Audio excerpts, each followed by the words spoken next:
মানিকচক এক লোকাল কমিটির উদ্যোগে সিআইটিইউ এর চতুর্থ সম্মেলন মঙ্গলবার মানিকচক হরেকৃষ্ণ কঙ্গর ভবনে অনুষ্ঠিত হয়। সম্মেলনটি উপস্থিত ছিলেন সিআইটিইউ রাজ্য কমিটির সদস্য দেবজ্যোতি সিনহা, লোকাল কমিটির সম্পাদক শ্যামল বসাক সহ অন্যান্য নেতৃত্বরা।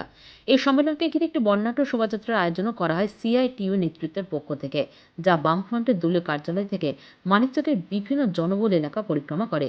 এদিনের কর্মসূচি সম্পর্কে মানিকচক লোকাল কমিটির সম্পাদক শ্যামল বসাক বলেন, মানিকচকের যে সমস্ত শ্রমিকরা রয়েছে তাদের বিভিন্ন দাবি দাবা নিয়ে আজকের এই সম্মেলনে আলোচনা অনুষ্ঠিত হয়। পাশাপাশি আগামী ২৭-২৮ ডিসেম্বর মালদায় অনুষ্ঠিত হবে সিআইটিইউ এর রাজ্য সম্মেলন। সে রাজ্য সম্মেলনকে সাফল্যমণ্ডিত করতে বিভিন্ন ধরনের আলোচনা অনুষ্ঠিত হয় এই সম্মেলনে। সিআইটিইউ এর মানিকচকের চতুর্থ সম্মেলন আমাদের মানিকচক হরেকৃষ্ণ কমার ভবনে হয়েছিল। এই সম্মেলন প্রস্তুতি এই কারণে শ্রমিকরা আক্রান্ত, শ্রমিকরা শোষিত, তাদের ন্যূনতম মজুরি, শ্রমিক কাজের সমবেতন এবং তাদের সামাজিক সুরক্ষার জন্য আজকের এই সম্মেলন কোথায় মানিকচক হরেকৃষ্ণ কমার ভবনে ব্লকের সামনে অনুষ্ঠিত হচ্ছে। এখানে জেলার এবং রাজ্যের নেতা কমরেড দেবজ্যোতি সিনহা, কমরেড প্রণব দাস এবং এখানকার গণতান্ত্রিক আন্দোলনের নেতৃত্ব উপস্থিত আছে।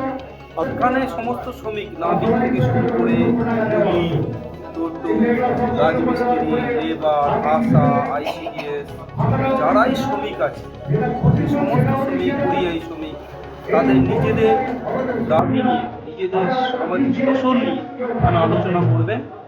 আগামী ২৭-২৮ তারিখ ডিসেম্বর এখানেই জেলা সম্মেলন হবে মানিকচক ব্লক কমিটির ফলে, তার প্রতি গ্রামে গ্রামে।